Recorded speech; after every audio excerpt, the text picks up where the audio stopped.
I took a lot of things from boxing that I loved and a lot of things from boxing that I hated when we built the UFC. I was hearing shit about Chuck Liddell leaving and George St. Pierre. What are you going to do? What are you going to do? People nonstop talk. And you just started this interview talking to me about a $7.7 billion. Canelo Alvarez versus Terrence Crawford was hyped as boxing's biggest showdown, but controversy stole the spotlight. Fans were furious, and Dana White blasted the sport, saying he's finished watching boxing repeat the same mistakes. Adding on, Dana White explained how he first became part of the fight promotion. He revealed that Turki Alalshik personally reached out, asking him to take on the Canelo versus Crawford event. At first, Dana wasn't sure, but the size of the fight made him reconsider. He quickly compared it to the sport's biggest nights, placing it alongside Mayweather versus Pacquiao and Mayweather versus McGregor. Well, when I got the opportunity, Sheikh Turki came to me and said, I really want you to promote Canelo versus Crawford. I'm like, okay. Yeah, if you're going to get in, think about this. There's tons of people talking right now, especially the boxing guys. And, the biggest fight in boxing history was Mayweather versus Pacquiao. Yeah. Yes, sir. Number 2 was Mayweather versus McGregor. Number 3 is Canelo versus Crawford. I've been a part of 2 of the top 3 biggest boxing matches in history.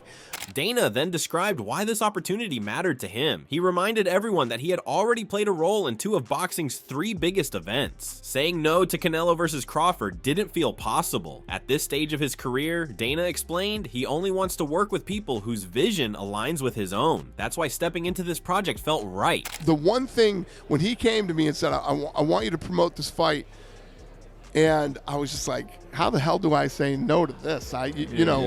For me, I'm at a point in my career and in my life, I've said this many times, like, I only want to do business with people that I'm aligned with and to be able to be a part of building this fight, building the undercard and doing the production that I've always wanted to do in boxing. I'm pretty blessed to be sitting here talking to you guys about this fight. So finally, Dana explained why the matchup was so different. He pointed out that Crawford could have stayed in his own division, fought whoever came next, and retired with a perfect record. But instead, he made the bold move of going up 2 weight classes to face Canelo. Dana said boxing rarely sees this type of challenge, which is why he called it once in a lifetime. And I love the fact that, Crawford, who could stay in his lane, fight guys that who's next, and do this whole thing, and retire and be the greatest, in his weight division. Yeah. He wants to move up and he wants to beat Canelo, and this is why I call this a once in a lifetime fight. Yeah. Because this never happens, man. Never. You never have a guy as talented as him wanting to do something, move up 2 weight classes to fight somebody like Canelo. It's a unique fight in the history of boxing. Yeah. So to be a part of it. As tensions grew during the press conference, things took a sharp turn when a reporter shifted focus away from the fighters and pressed Dana White on the Ali Act and past controversies. Dana, clearly frustrated by the timing and tone of the question, fired back with a blunt response that set the room on edge. Listen, if you want to be, let's do it in private and we can do an interview. Yes or no? If you want a showboat, I get it. If you have questions for these 2 that are fighting on Saturday, that's a different story. This isn't a discussion to have at a press conference for these 2 that are going to fight on Saturday, 2 legends. If you want to set up an interview with me and ask me these questions, let's do it one-on-one. Sounds good. You can ask me anything you want. After praising the fight, the focus shifted to a tougher moment for Dana outside the ring. Chael Sonnen recalled a tense press exchange where Dana was questioned about boxing's problems. A reporter even brought up old lawsuits and the Ali Act. Sonnen said the reporter was sharp and confident, but Dana stayed calm and handled it without losing his cool. It was very clear what the guy was doing, but at the same time, I must say, to a degree, he pulled it off. Like, the guy did have a certain charm about him, and he came in from a perspective of, hey, Dana, you're coming in and you're saying that you're going to take over boxing. You're going to be a leader in boxing. But what you are going to do is against the Ali Act. Oh, and by the way, you've already been sued multiple times in court over this very thing. I mean, it's just a nasty. Dana called him right on it. He goes, hey, you looking to be a jerk? Called him an a-hole. He goes, yeah, you looking to be a jerk? You want to talk about this? I'm a CEO. I got to deal with tough questions. Fine. You call my office. I'll tell you right now. I'll give you an interview and we'll do this. But that's not what this is. Chael continued explaining how Dana handled the situation calmly but firmly. Dana reminded the reporter that this moment was about Canelo and Crawford, not legal issues. Sonnen admired Dana's balance, responding strongly without being rude. The reporter also stayed confident, asking for a follow-up. Sonnen said it was a good exchange, showing both men were prepared, though it made him feel slightly uneasy watching the confrontation. This isn't time to ask me questions about my business, about lawsuits. This is a time to ask a question of Canelo and of Crawford. And it was a perfect answer by Dana. And Dana was equally as confrontational. He didn't go above this guy, but he didn't come under him. He went head to head, and this guy didn't back down. He said, I will ask you as a follow-up. Now, the guy isn't promised a follow-up. There's no guarantee you get a follow-up. You must be called on for a follow-up. But he stepped in front of it, and he goes, I will ask you as a follow-up. And it was great. It was great. It was very good by this dude. He was well prepared. But it bothered me. It bothered me to a degree.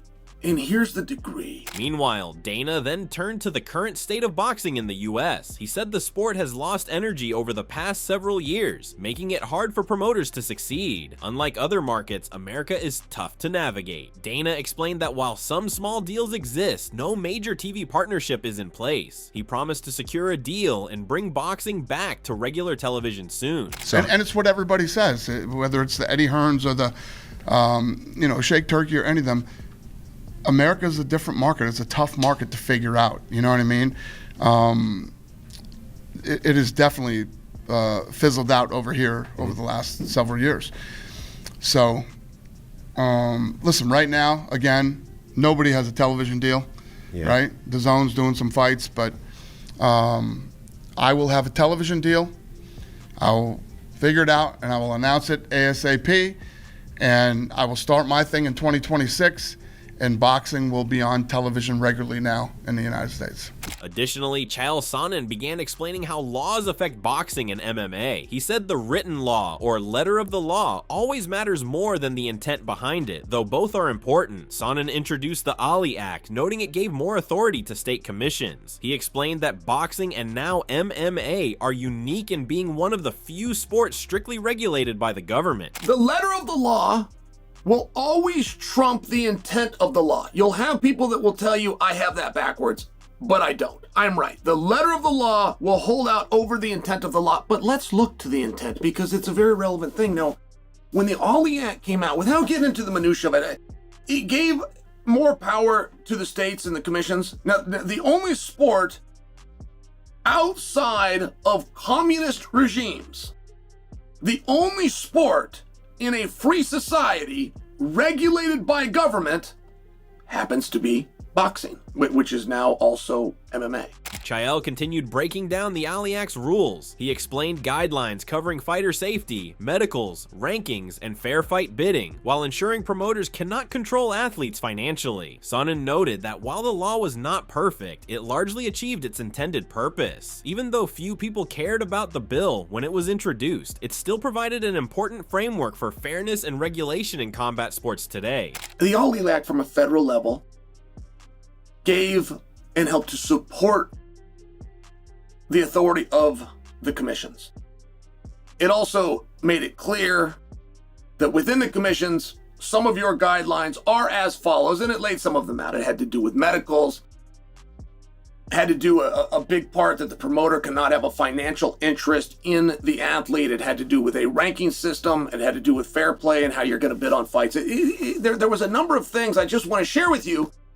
When you come out and you start talking like an expert on the Ali Act, and you come down to the intent, which really wasn't bad. they really didn't do that bad of a job, considering this is a bill that absolutely nobody cared about. At this point, the mood got more heated. After defending boxing's issues, Dana had clearly had enough of vague questions. The fighters' press conference was meant to focus on the match, not legal rules or side drama. So when someone pushed into Aliak territory again, Dana didn't hold back. He made it clear he wanted respect, not distractions. That narrative has been around since I was hearing about Chuck Liddell leaving and George St. Pierre. What are you going to do? What are you going to do? People nonstop talk. And you just started this interview talking to me about a $7.7 billion TV deal. I mean, I could go through the metrics of this business from top to bottom. And I just told you that slap guys have made $10 million over the last 2 years. And the list goes on and on. The problem is that literally nobody knows anything about this business. They all have an opinion, but they don't know jack. Furthermore, Dana then explained how he plans to revolutionize combat sports in 2026. He compared it to his work with the UFC over the last 25 years, highlighting the challenges he faced with regulation and TV access. Dana pointed out that some sports were even illegal in certain states. Now he plans to bring multiple events for UFC, BJJ, boxing, and even Power Slap, showing he's ready to dominate every fight category next year. I mean, what's different than what I've done in the last 25 years? With the UFC. The difference is, not only was it not allowed on TV, it wasn't allowed on pay-per-view. And it was illegal in some states. So, Power Slap, everybody laughed at this, that. This next year in 2026, I am going to do 43 UFC events. I'm going to do 12 UFC BJJ events. I'm going to do 12 Power Slap events. I'm going to do 12 to 16 boxing events. Am I missing anything? I mean, we're You're busy. This is what we do. Adding on, Ariel Helwani talked about the new plans for Dana White and TKO's boxing shows. He said the strategy seems different from what was originally shared last year. Before, the plan was to have 4 big events plus smaller shows. Now, it looks like a contender series will lead into major ring events. Helwani pointed out that this is a noticeable change in direction. Am I crazy, or is this not a little bit different than what we were originally told, which was I'm handing off, the baton to Dana White and TKO? What he's describing here is a contender series, which would then lead to ring events. That's how I took it, which is different than what we heard back in March of last year, which was like, we're coming together to put on, 4 mega events and we'll have other shows. This is different. So this would be a mega show, but as I've said, we haven't seen a lot of Zuffa boxing promotional material. Maybe we will on Saturday. Helwani talked about Dana White saying Turki Al-Sheikh's name wrong. The correct name is Turki Al-Sheikh, not Sheikh Turki. He also mentioned that Al-Sheikh helped bring UFC to Abu Dhabi. Helwani said it was confusing why Dana keeps saying it wrong. Even small mistakes like this can be important when sharing big plans in boxing and working with important people. But this seems to be somewhat of a change. Also, is it possible for anyone on Dana White's team to tell him once and for all that Turki Al-Sheikh's name is not Sheikh Turki, it's Turki Al-Sheikh? Why does he continue to call him Sheikh Turki? Does anyone understand? I think he dealt with a lot of the notable people in Abu Dhabi at one time, and they, Sheikh Tahnoon, who was very influential in bringing the UFC to Abu Dhabi. Turki Al-Sheikh is his name. He's not Sheikh Turki. Why does he continue to call him that?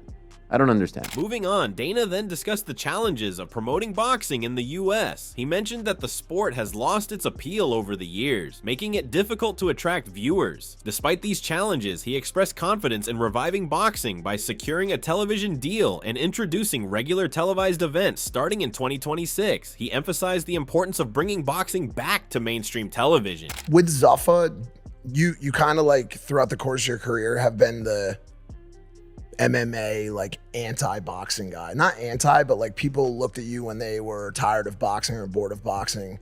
Do you ever feel like getting into boxing waters down that differentiation at all for you? No, I think that I took a lot of things from boxing that I loved and a lot of things from boxing that I hated when we built the UFC. And I'm going to do the same thing on the boxing side now. Boxing done the right way with the right guys. Think about, you guys are younger, but when I grew up, Hagler fought Hearns and Leonard fought Hagler and all those guys fought each other. On the other side, Eddie Hearn shared his thoughts on the new TKO boxing league. He said the league mainly focuses on young fighters and prospects who could become big stars in the future. Hearn admitted he isn't sure if the format will fully succeed because boxing fans are used to watching established stars. Still, he acknowledged that TKO has powerful and clever people who could create interesting content. What I said the league was, it's lower level fighters and young prospects who they believe they can build into big stars, to big pay-per-view stars. I don't think it works, but will it, these guys are very powerful, they're very clever, and I'm sure they're going to come up with something compelling. But in boxing, that's not a new format. That's been done before. We're all trying to build stars. Now, to do it in a league with some different kind of marketing. Hearn continued explaining that boxing fans usually want to see big-name fighters and exciting matchups. While TKO's league may help uncover new talent and try different marketing ideas, it won't replace the appeal of established stars. He noted that TKO is involved in this weekend's major fight, which shows they have influence. Hearn concluded that the league could work, but it won't dominate boxing right away. And profile and storylines, yeah. Maybe you can unearth a talent. But people want to watch the big stars fight. That's the reality. They want to watch great fights between people they know. So, yeah, it is what I've always known it to be. I'm sure TKO will have a different, they're obviously involved in the fight this weekend. It's a massive fight. So, but yeah, the league, I think it will be a great format.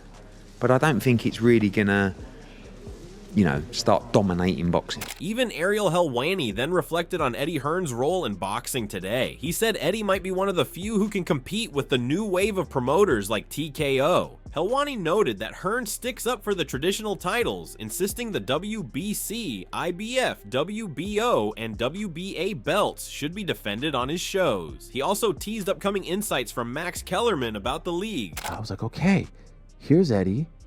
Maybe the only guy that can compete with these guys. And sure, he has his relationship with her, but here he is sort of sticking up for the old guard, saying, hey, I don't want a matchroom title. I want the WBC title to be defended on my shows, the IBF, the WBO, the WBA. I thought that was interesting. Then I heard Eddie on with Charlie Parsons of the Stomping Ground, always does a great job, saying this about TKO. And I do want to add, earlier in the week, Max Kellerman did an interview, and we'll get to Max in a moment. Additionally, Dana White talked about how strange boxing is today. He said the sport makes huge amounts of money, but most people can't even watch it on TV. He pointed out that this weekend's fight is huge, with over 60,000 fans coming, breaking records at Legion Stadium. Yet boxing still doesn't have a big TV deal, showing a big gap between its popularity and visibility. I don't know what's above trillion, but trillions of dollars, and at the end of the day, there's nothing there. That is crazy. That's the sport of boxing, right? Yeah. And if you think about all the things that have happened, this fight that's happening this weekend, over 60,000 people. It's the biggest gate in the history of Legion Stadium. Bigger than the Super Bowl, bigger than the WWE. Wow. And over 60,000 people are coming into town, and boxing doesn't even have a television deal. Boxing's not even on television anymore. The Zone does some stuff, but who the f***'s watching the Zone anyway? Nobody, right? So think about that. Wrap your head around that. Think about it. After talking about boxing's TV problems, Dana explained that boxing and MMA are very different sports. He shared a story about James Toney, a tough fighter who used trash talk to provoke opponents. Dana used this to show how rivalries and challenges make fighting intense, both in the ring and outside, even when the sport is popular with fans. Here's the problem with that. The answer is yes, unfortunately. But, boxers get murdered in MMA. Yeah. And MMA fighters get murdered in boxing. It's just, they're two completely different sports. They're both fighting, but they're two completely. I mean, James Toney. You guys know James Toney, right? Yeah. One of the best of all time. Thanks. Mean, nasty dude. Chased me around for months. Would show up at our press conferences and say, hey, I heard you used to get knocked out every weekend in Boston, and say all shit to me. He would talk so much shit to me. to get me to just want to see him get his ass whooped is basically what he did, right? The Canelo versus Crawford situation exposed how messy modern boxing can be. Dana White's comments highlight that even massive events with huge attendance face visibility and TV problems, while new formats like TKO try to innovate. Veterans like Eddie Hearn and experts like Chael Sonnen show that boxing's structure, rules, and promotion are still evolving. Dana's plan for 2026 could reshape the sport if executed well. Do you think Dana White can really fix boxing's problems and bring it back to mainstream TV? Share your thoughts in the comments.